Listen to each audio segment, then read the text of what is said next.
আসসালামু আলাইকুম। আজকে ৬ রোজা প্রায় শেষের পথে। আলহামদুলিল্লাহ। আল্লাহ তাআলা যেন এই ৬টি রোজা সম্পূর্ণ করার তৌফিক দান করেন। সবাই কেমন আছেন? শুভ দুপুরের শুভেচ্ছা রইল সবার জন্য। ইফতারি তো ৫ রোজা বহুত খাইলাম। এখন একটু অন্য কিছু খেয়ে দেখি কেমন লাগে। তাই ভাবলাম একটু হালিম পাকিয়ে ফেলি। আমার হালিম পাকানোটা দেখতে কেমন হলো? যদি ভালো লেগে থাকে তাহলে অবশ্যই লাইক, কমেন্ট ও শেয়ার করে জানাবেন। সবাই ভালো থাকেন, সুস্থ থাকেন।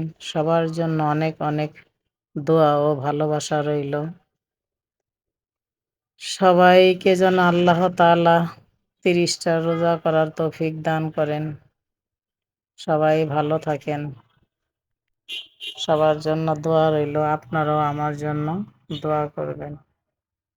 আল্লাহ হাফেজ। হালিমের দাওয়াত রইল আমার বাসায়। আপনাদের সবাইকে চলে আসুন আমার বন্ধুরা।